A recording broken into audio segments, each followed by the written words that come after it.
Hi everyone. So I'm just filming from my car because the household was really noisy, and I just thought I'd find a quieter spot to film. I'm just going to talk to you today about managing anxiety. And someone asked me a question: how do you deal with anxiety when you've had so much go on? How do you kind of deal with it? And so I've got a little something I'd like to share with you. It's going to be a quick video, and it's something that I implement, and I think it's really quite useful, and I'd like to share that with you. So there's 3 steps to it. So step number 1, when you have anxiety and it keeps on cropping up, and it's distracting things that you want to do in your life, and it's stopping you from doing things, and it can be social, financial, physical, it can be whatever element it is, you can still apply this. And so 3 steps, and I call them stop, chop, change, because I actually don't call them that. I actually just do it, but I thought I'd label it for you guys. So stop, chop, change. So stop is stop everything you're doing and just calm your mind and breathe. So calm your mind, breathe, because in that state your whole body starts tensing, your jaw, your head, a headache, your heart starts racing, you start getting sweaty, clammy hands. So just stop and breathe. Now, something to help you with this could be focus on 3 things. So focus on 3 things just to take your mind off the anxiety and just to calm your mind down. So if you're in your house, it could be your curtains, the pattern of your curtains. What do you see? Stop through 3 things that you see: pattern of your curtains, pattern of your table, could be your carpet, whatever.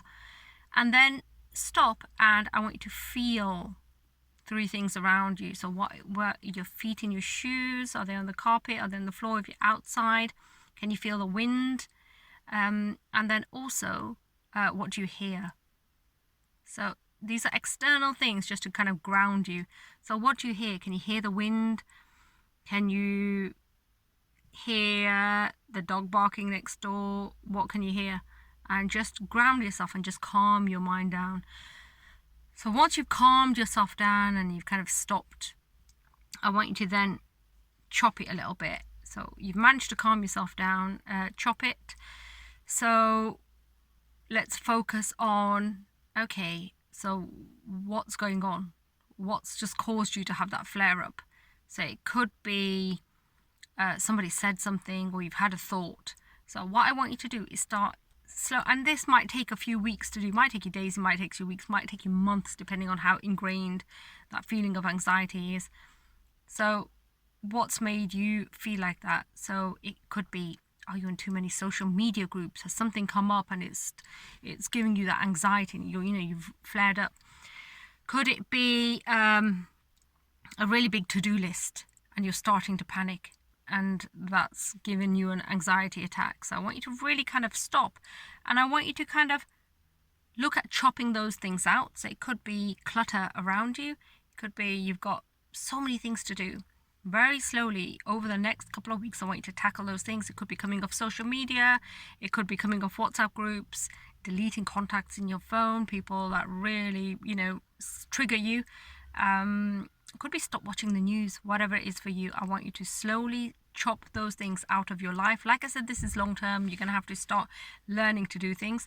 And then lastly, I want you to look at changing, but you can only do that after you stop and chop. Stop, chop, and then change.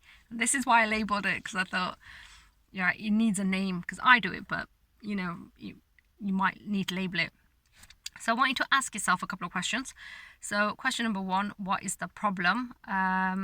What can I do about this? So what is the problem? So what is it that keeps triggering me? What is it? What is going on for me? Write it down, talk to a friend. So if you've got someone that's really supportive, talk to them. Talk it out loud. If you haven't, write it down. Or if you want to do it privately, write it down. Okay, what can I do about this? So if you've got this issue and it comes up again and again, what can I do?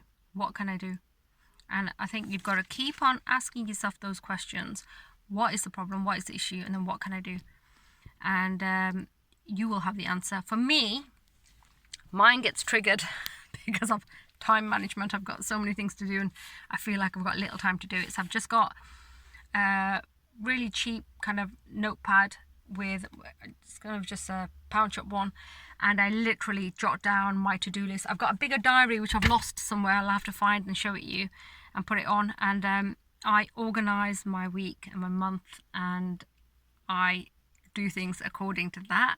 And then there's no anxiety for me because I kind of know what's coming up. And if something does come up and I'm feeling overwhelmed, and I feel overwhelmed sometimes with everything, and so I just start jotting it in my day. Okay, what can I do? What can I do? Where can I fit it in? What can I chop? What can I change? Hope this works for you. I've literally just kind of done this ad hoc. If you find anything useful, let me know. If you want any other videos, let me know.